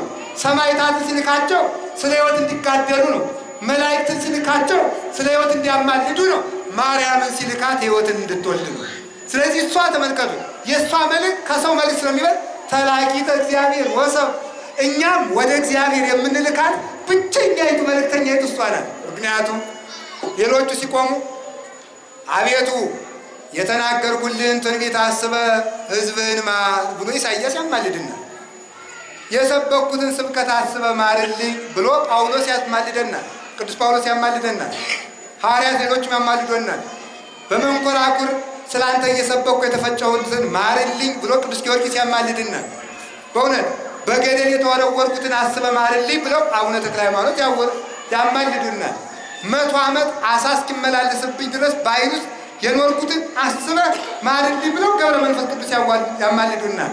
ነገር ግን በማኅፀኔ መሸከሜን፣ በከንፈሮቼ መሳሜን፣ በጀርባዬ ማዘሌን፣ ካንተ ጋር መሰደዴን፣ መንከራተቴን፣ የታቀፉ ክንዶችን፣ የሳሙ ከንፈሮችን፣ ያዘለች ጀርባዬን፣ የወሰነች ማኅፀኔን አስበህ ማርልኝ የምትለው የእሷ መልእክት ከመልእክት ይበልጣልና ተላኪተ እግዚአብሔር ወሰብ፣ የታመነች መልእክተኛ ወስሉት ስምኪ በኀበ እግዚአብሔር፣ በእግዚአብሔር ፊት የሰለጠነ ስም ያላት የእናትነት፣ የነቢይነት፣ የአገልጋይነት፣ የባርነት ሳይሆን የእናትነት ሞገስ በሥላሴ ፊት ያላት ብቸኛይቱ እማምላክን ተመልከቱ። እኛ ለእግዚአብሔር የምናሳየው በጎን ጥፍጣፊ ባይኖረን እናትህን ተመልክተህ ማረን ብለን ለእግዚአብሔር የምናሳየው በጎይቱ እጅ መንሻችን ማርያም ናት። እሷን የሰጠን እግዚአብሔር የተመሰገነ ነው። ስለዚህ ተላኪተ እግዚአብሔር ወሰብ ማይመረ መሃይምናት ወመሃይምናት፣ የምእመናን አንድነታቸው የጉባኤያቸው እመቤት ማርያም ናት። አሁን ዛሬ ተመልከቱ፣ ሁሉ እየተነሳ በኢየሱስ ስም እያለ ማህበር ይመሰርታል፣ አዳራሽ ይከፍታል። ሰው እያሉ ይገርማል። ሰው በልቶ ጠጥቶ ጠግቦ ዘራፍ አካጅ እያለ ሲዘፍን ገበሬውን ያ ሁሉ ድግስ የሚበላ ሰው አየና ምን አለ? የሁሉ እስክስታ በፈንዛ ላይ ነው አለ። የበሬው ስም ነው ፈንዛ። በማን ላይ ነው አለ? በፈንዛ ላይ ነው። የሁሉ ድልቂያ በፈንዛ ላይ ነው አለ። ማን የወለደውን ኢየሱስ ነው የምትሰብከው? ማን ያመጣውን? የሁሉ ነጭ ልብስ፣ ቆቡ፣ አክሊሉ፣ ቁርባኑ፣ ጥምቀቱ፣ ገነቱ፣ መንግስተ ሰማያቱ፣ መስቀሉ፣ አንድነቱ የመጣው በማርያም እኮ ነው። የጉባኤያችን እመቤት ማርያም ናት። በእውነቱ አስተጋባተነ ቅድስት ድንግል ተመልከቱ። እመቤታችን ቅድስት ድንግል እንተባቲ ነዋየ ድንግልና ዛልቦ ሙስና። እመቤታችን ቅድስት ድንግል ማርያም ልባም ዕቃ መለወጥ የሌለባት ነውር ነቀፋ የሌለባት ምርጥ ዕቃ ድንግል ማርያም ሰበሰበችን። ሔዋን ከአጋንንት ጋር ስትሰበስበን ማርያም ከመላእክት ጋር ሰበሰበችን፣ ከእግዚአብሔር ጋር አስታረቀችን። ስለዚህ የጉባኤያችን እመቤት ድንግል ማርያምን የሰጠን እግዚአብሔር ይመስገን። በሔዋን መበታተን ሲመጣ በማርያም አንድነት መጣ። ስለዚህ ክርስቶስም እንዲህ አለ። ሀለው ምንድን ያሉት ተመልከቱ። ከቃሉ ጋር ናችሁ? ቃሉ ጋር ናችሁ? ከዚህ አጸድ ውስጥ አለ ተመልከቱ። ከዚህ አጸድ ከዚህ በረት ውጭ የሆኑ ሌሎች በጎች አሉን። ሀለውን ያምፀውን ዜ እነዚያን በጎች ወደዚህ አመጣቸዋለሁ። ወይ ከውና አሃደ መሬተ ለአሐዱ ኖላዊ ከበረቴ ውጭ የሆኑትን በጎች አመጣቸዋለሁ። እነዚህም ለአንድ እረኛ ለእኔ ለኢየሱስ ክርስቶስ አንድ መንጋ ይሆናሉ። ይህ አንድ መንጋ የመጣው በቅድስት ድንግል ማርያም ነው። ስለዚህ እመቤታችን የጉባኤ መሰረት ናት። ዛሬ መስከረም 21 ቀን እመቤታችን ምክንያት አድርገው ሊቃውንት የተሰበሰቡበት ቀን ነው። ስለዚህ በእመቤታችን ስም በምድር ብቻ ሳይሆን በሰማይ ለመሰብሰብ የበቃ ነው በሷ ምክንያት። እንደምታውቁት የአርዮስን ታሪክ ብዙ አልተርከውም። አርዮስ የሚባል ከሃዲ ነበር፣ መናፍቅ ነበር፣ መጽሐፍ አንባቢ ነበረ፣ መጽሐፍ ይወድ ነበር፣ መምህር ግን አይወድም። እስኪ አንድ ጊዜ በሉ መጽሐፍ ይወዳል በሉ። ግን ምን አይወድም? ያው ችግሩ እዚህ ላይ ነው። እስኪ አንድ ጥያቄ ልጠይቃችሁ። ሁላችሁም ሜዲካል ዲክሽነሪ የምትባል መጽሐፍ አለች፣ ለጤና ባለሙያዎች የምትሸጥ። ያችን ግዙና ዶክተር ትሆናላችሁ አትሆኑ? እስኪ ንገሩ በሉ ተናገሩ። ትሆናላችሁ አትሆኑም? በሉ እንጂ። እሺ ቀንበር ግዙና ገበሬ ትሆናላችሁ? በጣም ጥሩ። እስቲ መጋዝ ግዙና አናጺ ትሆናላችሁ? ብሎኬት እስኪ ሶስት ብሎኬት ግዙና ቤት ውሰዱ፣ ግንበኛ ትሆናላችሁ? በሉ እንጂ። ይሄንን ካባ ብትገዙት ቄስ ትሆናላችሁ? አትሆኑም አይደለም? ምን ማለት በስራው መገኘት። ቅዱስ ዮሐንስ አፈወርቅ ይላል ኢትበል እፈቅድ ባይቲቱ፣ እወዳለሁ ብቻ አትበል አለ። አላ ተገበር አናጺ መሆን ደስ ይለኛል ብለህ አናጺ መሆን አችልም። ቢያንስ እንጨት እያጣረብከዋል ነው አይደለም? ቢያንስ እንጨት እያጣረብክ መሆን አለብህ አናጺ ለመሆን ማለት ብሎ አናጺ መሆን ደስ ይለኛል። የለም እንደዚህ እኮ ነው። አናጺ ለመሆን ተመልከቱ፣ እንጨት መግዛት ብቻ ሳይሆን መጥረብ መልመድ። እስኪ መጥረብ መልመድ በሉ። እንጀራ መውደድ ብቻ ሳይሆን ማብካት መልመድ፣ መጋገር መልመድ አይደለም እንዴ? ጥሩ ወጥ መውደድ ብቻ ሳይሆን እሳቷን መውደድ፣ ወጥ መስራት መውደድ። ይኸውላችሁ አሁን እኮ እንኳን ወንዱ ሴቱ ወጥ መስራት አይወድም። ማምላክ ከስራችሁ አልኩ የዚህ ዘመን ሴት ወጥ መስራት አትወዱ። በቃ ባል አግብታችሁ እየሄደ ሆቴል እንደ ፈረንጅ ባልና ሚስት፣ ፈረንጆቹ ባልና ሚስቱ ምግብ ቤት ገብተው ሰውየውም የራሱን እሷም የራሷን ከፍለው ቤታቸው። ይሄ ትዳር ነው? ኮስት ሼሪንግ ነው ይሄ። ይሄ እኮ ትዳር አይደለም። ማምላክ ይሄ ትዳር ሳይሆን የህብረት ስራ ማህበር ነው የሚባለው አይደል? ስለዚህ ትዳር የሚባለው የልብ አንድነት፣ ልክ እንደ ነፍስና እንደ ስጋ ፍጹም ተዋህዶ ፍጹም አንድነት፣ ፍጹም አንድነት። ስለዚህ አንድን ነገር በመመኘት ብቻ አይሆንም። ምንድነው? ባለሙያውን መውደድ። ሐኪም ለመሆን የፈለገ ሰው 5 ዓመት ሊማር 7 ዓመት ሊማር 7 ዓመት ሜዲሲን ቢያጠና ከሱ ከቀደመው ዶክተር ወይም ከስፔሻሊስት ዶክተሩ ነው ሰርጀሪውን ማጥራት የሚችለው ማለት ነው። እንዴት እንደሚሰራ የኩላሊት ጠባዩ እንዴት እንደሆነ የእያንዳንዱ ሕዋስ ምን እንደሆነ ከቀድሞው አጥንቶ ነው። ያለ መምህርም መጽሐፍን መረዳት አይቻልም። የሚያስተምረኝ ሳይኖር እንዴት ብዬ አውቀዋለሁ ያለው ግብረ ሐዋርያት ምዕራፍ 8 ላይ ስለዚህ ነበር። አርዮስ መጽሐፍ ያነባል፣ መምህር ግን አይሰማም። ያለ መምህር መጽሐፍ ቅዱስን ማንበብ የሚችሉ ሰዎች እያነበው ወደ ሃይማኖት እደርሳለሁ የሚሉ ሰዎች ገደል ይገባሉ እንጂ ለሃይማኖት አይደርሱም። ከትዕቢት እግዚአብሔር ይጠብቀን። እንግዲህ አርዮስ እንዲያድርጎ ተበተ። መጽሐፍ ቅዱስ ላይ ባነበበው ቃል ኢየሱስ ክርስቶስ ፍጡር ነው ብሎ ተነሳ። ከዚያ በኋላ ተመልከቱ፣ ራእይ አየ። መምህሩ ቅዱስ ጴጥሮስ ተው ቢለው አልሰማም አለ።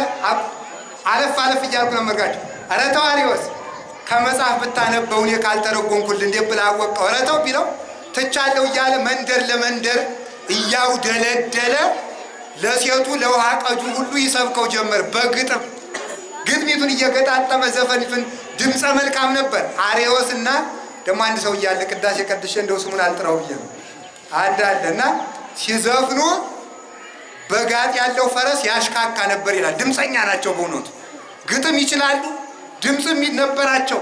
እንዲህ እያደረገ ይሰብክ ጀመረ። አሳሳተ። ከዚያ በኋላ ተመልከቱ ጌታችን ኢየሱስ ክርስቶስ ለቅዱስ ጴጥሮስ ተገልጦ አውግዘ ለየው ብሎ አወገዘው። ራእዩን እያለፍኩት እየሄድኩ ነው። አውግዞ ለየው። ከዚህ በኋላ ተመልከቱ አርዮስ ካወገዘው በኋላ የእሱ አብሮ ተማሪ ጓደኛ የነበረ እለእስክንድሮስ የሚባል ሰው መጣ። ይቅርታ አኪላስ የሚባል ተሾመ። ያ ምስጋና ወዳጅ ነው። ኋላ ምን ይለዋል? ቅዱስ ጴጥሮስ ካረፈ በኋላ ገናውን ሊቅ ተሾመ። አርዮስ እኮ ነው ሊቅ የተሾመ ገናውን ነው። መማርማ መምህራችን ጴጥሮስም ተምሮ ነበር። አዲያ እንዲያው ፈሊጥ ያንሰው ነበር። እንዲያው በሆነ ባልሆነው ያወግዝ ነበር አለ። ይኸውላችሁ ማመስገን ክርስቲያንን የሚያጠፋው ምስጋና መውደድ። ክርስቲያን የሚያጠፋው አብዛኛው ክርስቲያን ፕሮቴስታንት የሚሆንበት ዋናው ምክንያት ምስጋና ፍለጋ። ኦርቶዶክስ ሁልጊዜ ወዮላችሁ፣ እንዲሁ አንድ ቀን ማጽናናት አታውቅም። ሁልጊዜ ሌቦች ናችሁ ነው፣ ሁልጊዜ ሌቦች ናችሁ እያላችሁ እንዳጠፉ። እዚያ ግን ስትሉ ጸድቃችኋል፣ አሜን በሉ። አሜን ወራላል። ስለዚህ ጸድቃችኋል፣ አሜን። ድናችኋል፣ አሜን። ኢየሱስ ሙቶላችኋል፣ አሜን።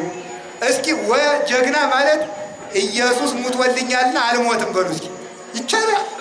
የማይቻል ትግል ለምንድን ነው? ተመልከቱ።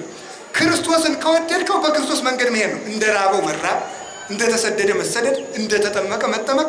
ከሱ ጋር አብረን ከሞትን አብረነው እንነሳለን አለ ቅዱስ ጳውሎስ ሮሜ 6 ላይ።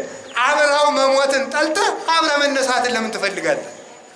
አብረው መነሳት ከፈለህ አብረው ሙት፣ አብረው ተራብ፣ አብረው ታሰር፣ አብረው ተሰደብ፣ አብረው ተናቅ፣ አብረው ትነሳለህ፣ አብረው ታድርጋለህ። መከራን ጠልተው ክብርን የሚወዱ ናቸው ከክርስትና የሚኮበልሉት። ሲያመሰግነው ጊዜ እውነት መስሎት ፈትቻለሁ ከውግዘቱ አለው። አልቆየበትም፣ በመንፈቁ ተቀሰፈ ከሹመቱ። ይኸውላችሁ ለውዳሴ ከንቱ ብለው ቤተ ክርስቲያንን የሚገፏት ሰዎች አይቆዩበትም፣ ይቀሰፋሉ። ከቃሉ ጋር ናችሁ? ከቃሉ ጋር ናችሁ? እግዚአብሔር ጋር ታግሎ ያሸነፈ ሰው አይተን አናውቅም። ዓለም ከተፈጠረ ጀምሮ እግዚአብሔርን ታግሎ ትግል የጣለ ሰው ታይቶ አይታወቅም። እና በዚያውም ሰዎች ቢያስቡበት ጥሩ ነው ብዬ ነው። ከዚሁ ጋር ልነግራችሁና እንዲህ ሲባል እለእስክንድሮስ ተሾመና አርዮስ ጉጉዝ በሰማይ ወምድር አለ። መንደር ለመንደር እየዞረ ኧረ ከእለእስክንድሮስ አስታርቁኝ፣ መምህሬ ጴጥሮስ ቢያወግዘኝ አኪላስ ፈቶኝ ነበረ። ግን ተመልከቱ አሁን ዛሬ ደግሞ እለእስክንድሮስ አወገዘ፣ እባካችሁ እያለ ነገር ያመላለስ ጀመር። አባታችን ይቅር በልልን አሉ። አይ ከአዳራሽ ወጣውን ከልፍኝ የሚያስገባው ማን ነው? መምህሬ ጴጥሮስ መናፍቅ ነው ብሎኛል፣ አርዮስን አላስገባውም አለ። ይህን ጊዜ ሄደና ከቅዱስ ቆስጠንጢኖስ ከንጉሱ ከሰሰ። ዛሬማ ወደ ማና ቤት ይባላል። እውነቴን ስለ ቤተ ክርስቲያን ጆሮ ያለው ሰው የለም። ተሹሞ በወንበር ላይ ተቀምጦ ቤተ ክርስቲያንን የሚያዳምጥ ሰው ጠፍቷል። ዛሬ ደግሞ ያልሰሙት እግዚአብሔር ያልሰሙትን መከራ ያመጣባቸዋል። እውነቴን ነው። እግዚአብሔርን አንሰማም እንዳሉ። ከዚያ ተመልከቱ። ይህንን ሲል እለእስክንድሮስ ከቅዱስ ቆስጠንጢኖስ ሂዶ ሳለ ተጫዋቶች ላይ ሲሉ መምህር ተከሳል። ማን ነው? አርዮስ ነው። አዎ አምጣው። እሺ የሚከራከር ከሆነ ቢፈለግ አርዮስ እንደ ሶል ውሻ መንደር ለመንደር ሲያውደለድል ታጣ ይላል። ሶል ውሻ ታውቃላችሁ? ዘዋሪ ነው። ዝም ብሎ መንደረኛ ውሻ ከቤቱ የማይጸና ዘዋሪዎች የዋሆችን የሚያታልል እንደ ሶሎቻ ያውደለደለ ጠፋ አርዮስ። ከዚህ በኋላ ጉባኤ ይሰራ ተባለ። ከሚያዝያ ማርያም እስከ መስከረም ማርያም ሊቃውንት ተሰብሰቡ ብሎ ቆስጠንጢኖስ አዘዘ፣ በኒቅያ አዘዘ። ለምን ሲባል የታመሙት ሊቃውንት ድነው ሽማግሌዎችም አዝግመው እንዲደርሱ ብሎ ራቅ አድርጎ ቀጠረ። ዛሬ መስከረም 21 ቀን በአራቱ ማዕዘን ያሉ ሊቃውንት አርዮስን ለመከራከር ተሰብስበው ተመልከቱ። በቅድስት ድንግል ማርያም ቀን በበዓሏ ቀን ተሰብስበው አንድ ጉባኤ የሰሩበት ቀን ነው። እየተበታተነችውን ኢትዮጵያን እግዚአብሔር ከዛሬ ጀምሮ አንድ እንዲያደርግልን ቅዱስ ፈቃዱ ይሁንልን። ሊቃውንት ተሰበሰቡ። 2348 ሊቃውንት ተሰበሰቡ። ጉባኤ ተደረገ። መቼስ ወጡን ሳላቀምሳችሁ ማለት ነው። እውነቴን ነው። እንዲያው ዝም ብዬ በርበሬውን አቅርቤ፣ ሽሮውን አቅርቤ፣ ወጡን አቅርቤ፣ ድስቱን አቅርቤ ሳቀምሱ ትትወዱ ነውር አይደለም? ነውር ነው እኮ። እንዲያው እናቶቻችን ባይደርስም እንዲያው ጨልፍ የላቅምሱ ብለው ወጡን አቅምሰው ይሰዳሉ። በእንጀራ የቸኮለውን ሰው ቸኩላችኋል በሉ በጭልፍ አቅምሼ ልስደዳችሁ ጥቂት ወጡን። ስለዚህ ተመልከቱ፣ ምን አደረገ? ተሰበሰቡ። አርዮስ ተፈለገና መጣ። አርዮስ አቤት፣ ማን ይጠይቅ? አንተ ትጠይቅ እኔ ልጠይቅ? ካድክ ያልከኝ አንተ ጠይቀኝ አለው። መምህሩን እለእስክንድሮስን አንተ ጠይቀኝ እንጂ አለው። ክርስቶስን ፍጡር ነው የምትል የት አግኝተህ ነው? አይ ከመጽሐፍ አግኝቼ። ምን የሚል? ጥበብ ፈጠረችኝ ትቤ ጥበብ ፈጠረኒ፣ ጥበብ ፈጠረኝ አብ ፈጠረኝ የምትል ቃል መጽሐፈ ምሳሌ ምዕራፍ 8 ቁጥር 22 ላይ አግኝቻለሁ። አይሞኙ አንብቡ አለ መልእክት እምጥንታ እስከ ተፍጻሜታ፣ መልእክትን ከመጀመሪያው እስከ ፍጻሜው አንብቧት እንደተባለ መናፍቅ አንጠልጥሎ መሮጥ ልማዱ ስለሆነ አንጠልጥለህ እየሮጥክ ነው እንጂ ዝቅ ብለህ ብታነበው ኑሮ ወእምቅድመ አድባር ወአውግር ወለደኒ፣ ተራሮችና ኮረብቶች ሳይቆሙ ወለደኝ ሲል ታገኘው ነበረ አይደለ?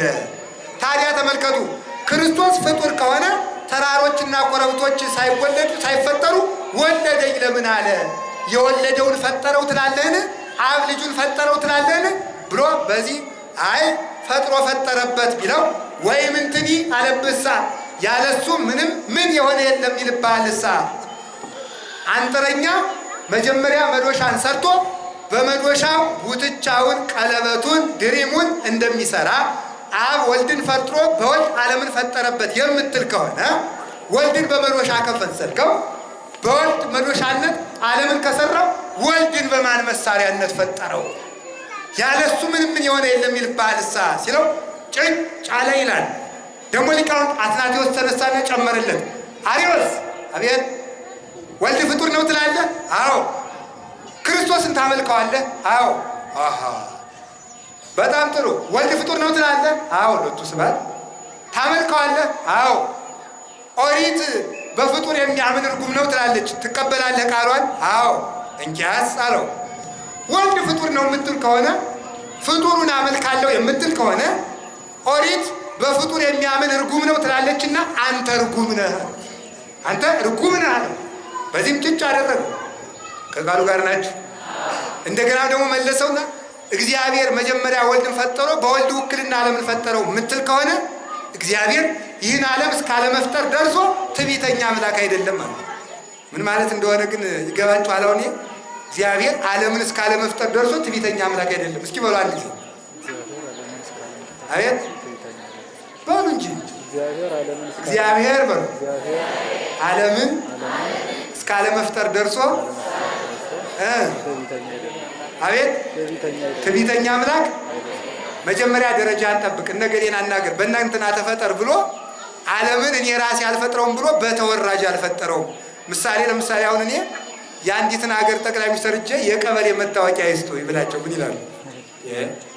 ሰውዬ ስራ ፈትነ እንደ ሄድና ቀበሌና መዘጋጃ ቤት ጠይቅ እንጂ ጠቅላይ ሚኒስትር ድረስ ለዚህ ትመጣለህ ይላሉ።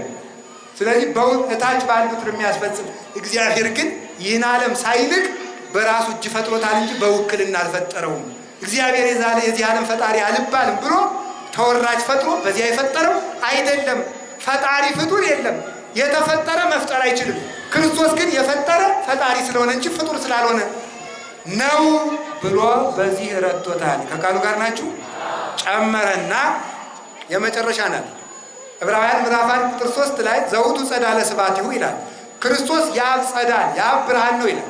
ከዚያ ይህንን ሲመልስለት ቅዱስ አትናቴዎስ ጨመር አደረገና ተመልከቱ። አይ አርዮስ ወልድ የአብ ጸዳል ነው ይላል ቅዱስ ጳውሎስ። ታምናለህ? አዎ። የጳውሎስን ስብከት ትቀበላለህ? አዎ። የአብ ብርሃን ነው? አዎ። በጣም ጥሩ። ወልድ የአብ ብርሃን ከሆነ ወልድ ፍጡር ነው የምትል ከሆነ ወልድ እስከሚፈጠር ድረስ አብ ብርሃን አልነበረው ማለት ነው አለው። ደግሞ ተመልከቱ። በዚህ ስለው ጭጭ አለ። ስለዚህ ሊቃውንቴን ይዘው ምን ይላሉ መሰላችሁ? በተሳለ ባሊሆ ባልጩት ሻፎ ደንጃ ማለት ነው። አታውቁም? ስለት ድንጋይ አታውቁም? እናንተ ምን ከብት ጠብቃችሁ አታውቁም? ቤት ታውቁታላችሁ። ከብት የጠበቀ ነው የሚያደርገው። እረኛው ዱላ የሚቆርጠው ተመልከቱ። ድንጋዩን ከድንጋይ ጋር ያፋጭና ስለት ድንጋይ ያወጣል። በዚያ ነው። በእንደዚያ ያለ ድንጋይ መሃል ልቡን የተመታ ሰው ልንቀሳቀስ ማለት እንደማይችለው በጸዳለ ስብሐቲሁ የተወጋ አርዮስ መንቀሳቀስ አልተቻለውም ይላሉ ሊቃውንት። የአብ ብርሃን ነውና የአብ ብርሃን ወልድ የአብ ብርሃን ስለሆነ የፈጣሪ ብርሃን ፍጡር አይሆንም እና ወልድ ፍጡር አይደለም ብለው አርዮስን አፍ ያሳዙ ሊቃውንት የተሰበሰቡበት ቀን ነው። ለዚህ ቀን ያበቃን እግዚአብሔር የተመሰገነ ይሁን። በዚህ ቀን ከቤቷ የሰበሰበን እግዚአብሔር የተመሰገነ ይሁን።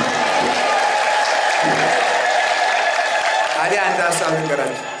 የተሰበሰቡ ሊቃውንት ስንት ናቸው?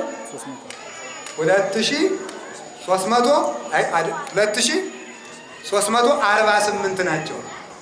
ክርስቶስን ግን አርዮስን የረቱት በክርስቶስ ስም አምነው አርዮስን የረቱት ክርስቶስን ያመኑ 318 ናቸው።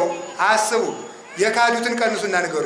ቶሎ በሉ እስቲ። እንግዲህ እናንተ ሂሳብ ተምረናል ትላላችሁ። ቶሎ በሉ ቀንሱ። እንግዲህ ከ2348 318 ቀንሱ።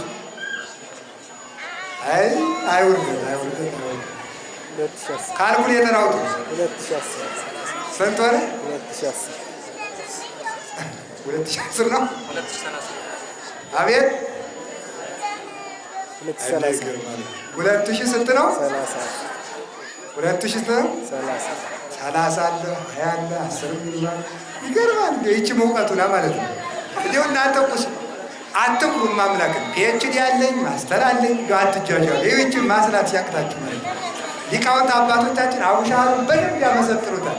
ለዚህ እውቀታችሁ ደግሞ ቆርጣችሁ ቤተክርስቲያን ስትንቁ እንዲሁ ማፈሪያውን ላይ አይደለንም አይደላችሁም አላልኩም። አይደለንም ነው ያሉት። አብረን ስንሰዳደብ ደስ ይላችኋል አይደለም? ብቻችሁ ሲሆን ነው የሚከፋችሁ። ስለዚህ ተመልከቱ። ዝም ቀላል አቀናነስ እኮ እንዲሁ ይውላችሁ 300 ማንሳት ስንት ቀረ?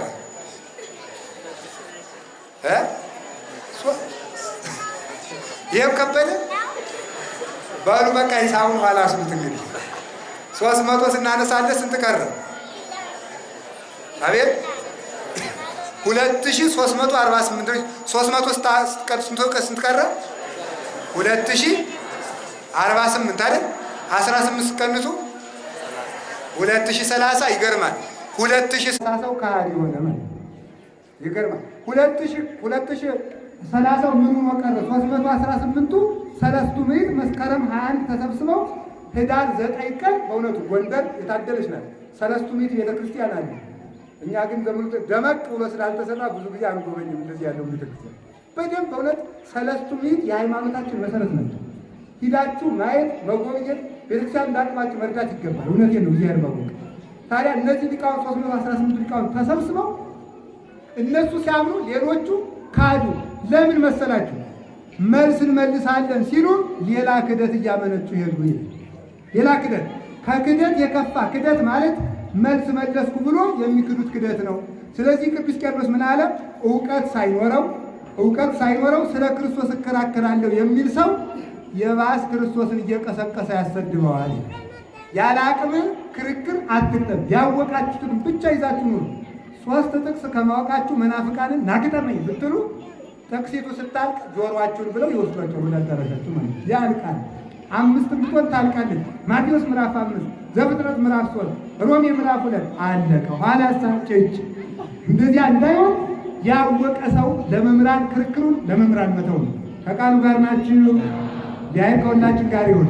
ስለዚህ እመቤታችን ዛሬ መስከረም 1 ቀን ብዙሃን አባቶቻችን ተሰብስበው ሃይማኖታችን የገለጡበት ስለሆነ የነቢያት የመላእክት ቤታቸው የነቢያት የትንቢታቸው ፍጻሜ የሐዋርያት ስብከታቸው፣ የሰማዕታት የመከራቸው አክሊል፣ የመነኮሳት የምንኩስናቸው መዓዛ፣ የመላእክት የንጽህናቸው እህት፣ የሊቃውንት የጉባኤያቸው አንደበት ቅድስት ድንግል ማርያም ስለሆነች መስከረም 21 ቀን ብዙኃን ማርያም ትባላለች። ብዙኃን ማርያም በሉ በባይባችሁ የብዙዎች እናት ማለት ነው። የብዙዎች እናት በሉ ለመላእክትም፣ ለነቢያትም፣ ለሐዋርያትም፣ ለሰማዕታት፣ ለደናግል፣ ለመነኮሳት፣ ለክርስቲያን ሁሉ የምትበቃ ሰፊ መጋረጃ ስለሆነች ብዙኃን ማርያም መመኪያ ናት ያለውን ብቻ ልናገርና ትምህርት የሚጠቅል ብከወን ለደናግል ይቺ ድንግል ማርያም የደናግል መመኪያቸው ናት። እስኪ አንድ ጊዜ በሉ የደናግል መመኪያቸው ናት። ኧረ በሉ አቤት።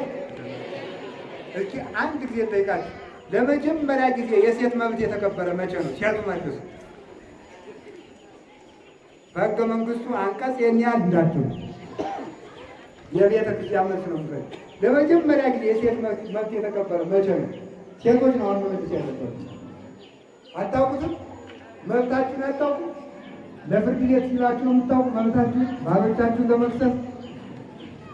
ለመጀመሪያ ጊዜ የሴት መብት የተከበረ በድንግል ማርያም ነው። ድንግል ማርያም ናት ያስከበረችላችሁ። የሆነ ፖለቲከኛ እንዳይመስላችሁ።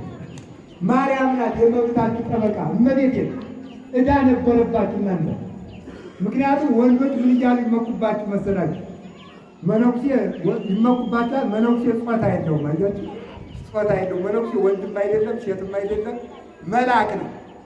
መልአክ ነው እንጂ መነኩሴ ጾታ የለውም። ምክንያቱም የጾታ ስራ ስለማይሰራ ማለት ነው። ከቃሉ ጋር ናችሁ። ታዲያ ወንዶች በሴቶች ይመኩ ነበር። እንዴት? ሔዋን እኮ ናት እንጂ ከአዳም አጥንት የተገኘች፣ አዳም ከሔዋን አጥንት አልተገኘም። ስለዚህ እኛ አስገኘናችሁ እንጂ እናንተ አላስገኛችሁምና የፍጥረት ታናናሾች ናችሁ ይሏቸው ነበረ። አሃ እንዲማ ከሆነ ሔዋንን አዳም ቢያስገኛት ማርያም ክርስቶስን አስገኝታ የለ።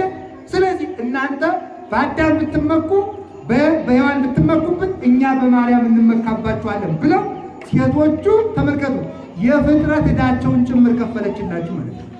በሉላት ለመሄዳችሁ የፍጥረት ዕዳ የከፈለችላችሁ እመቤታችን ናት።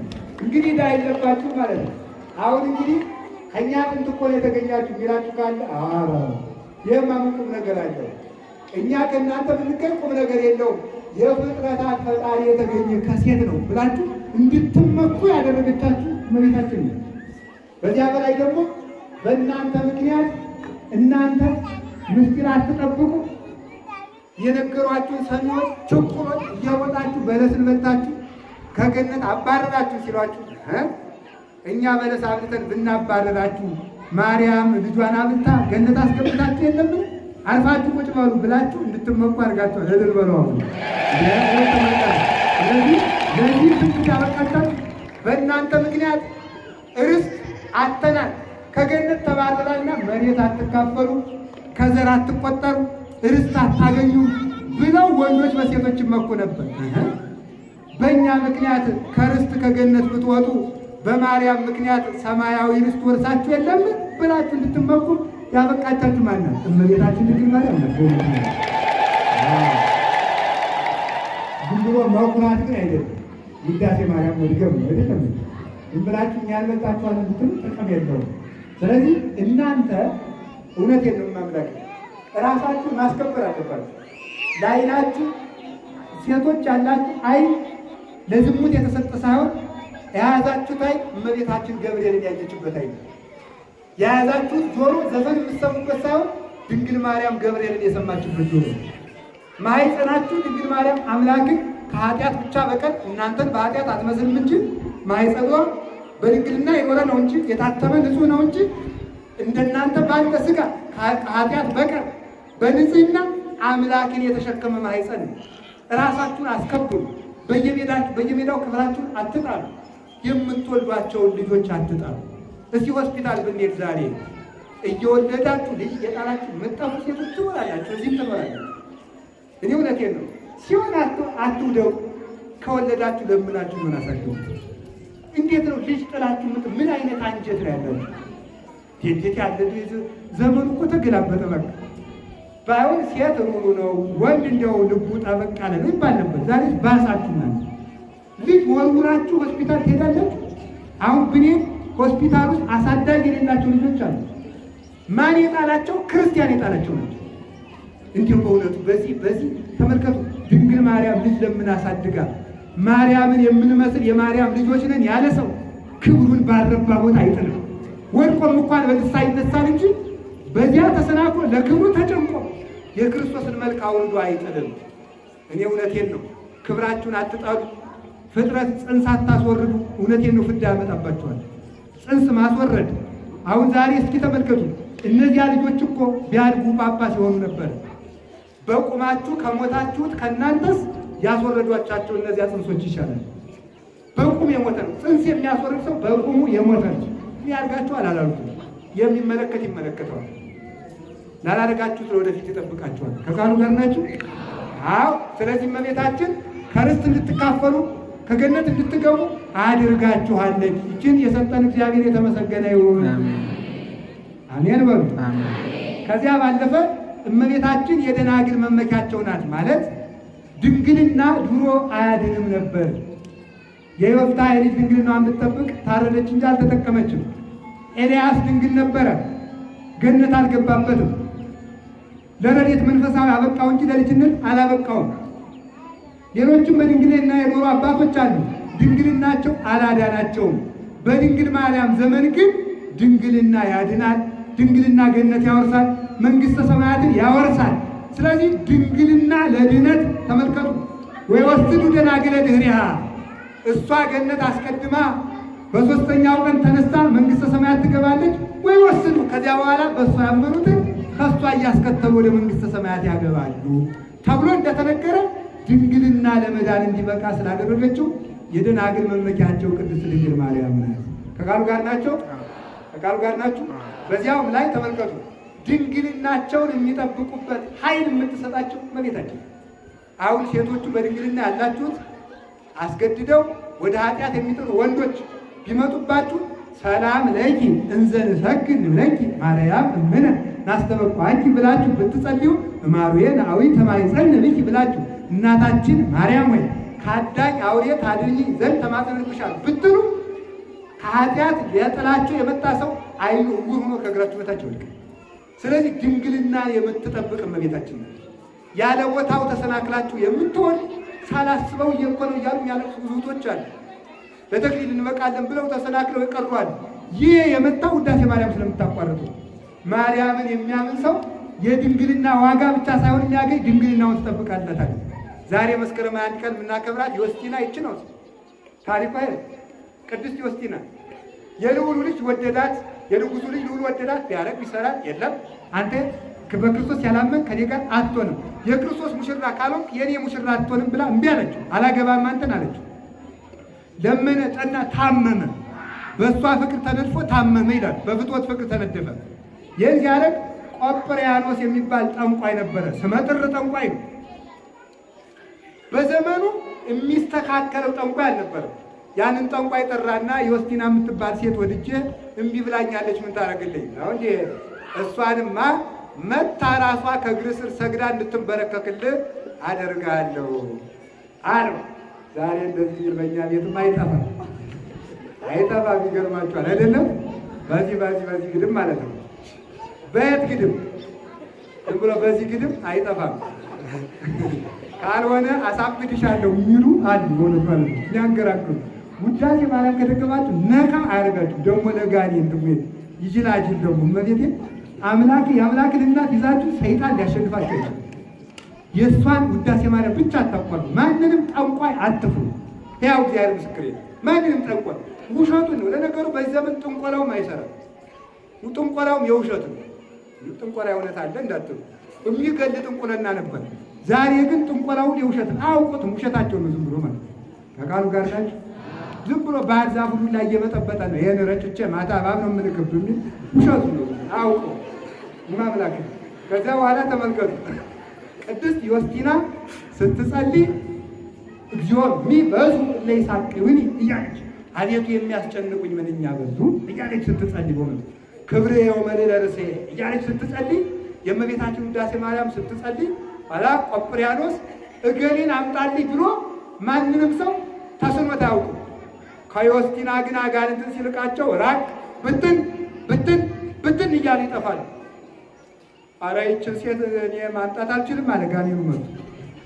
አይ እነዚህ ይችን ሴት እጇን እግሯን አስራችሁ ካላመጣችኋት ከዛሬ ጀምሮ እክዳችኋለሁ አላቸው። ቆጵርያኖስ አጋንንቱን የተዋረሳቸውን አጋንንት ወይም ሊያመልጠን አይደላሉና በምታት ዮስቲናን አንተ አንዱን ጋኔን መረጡና የዮስቲናን መልክ መስለ ዮስቲና ነኝ ብለህ ሄዳል።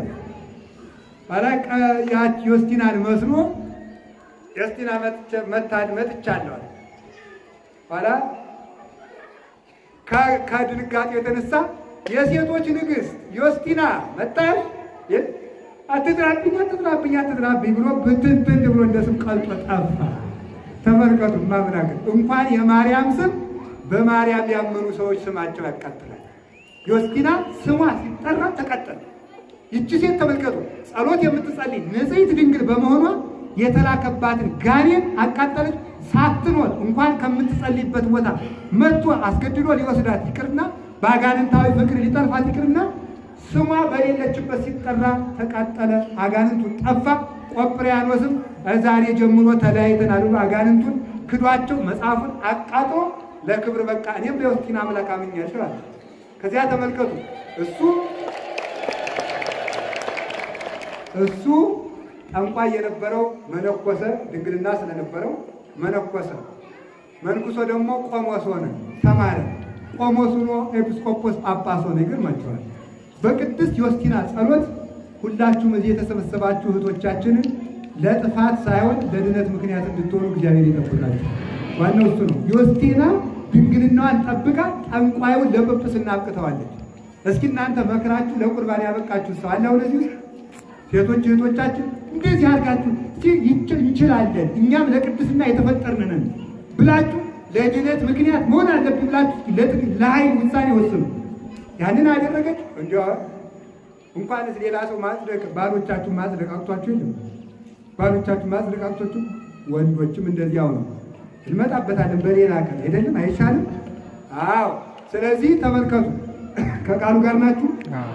እመቤታችን ድንግልና ትጠብቃለች። የሁላችንም ክብራችን እንዳይጠፋ ድንግል ማርያም ትጠብቀን።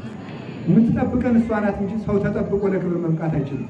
ሰው ደካማ ነው። ተዘከር እግዚኦ ከመ መሬት ነው። ይሄ አፈር መንሸራተቱ ሰው መሳቱ አይቀርም። በድንግል ማርያም ረድኤት ግን ተጠብቆ ሰው ለክብር ይበቃል።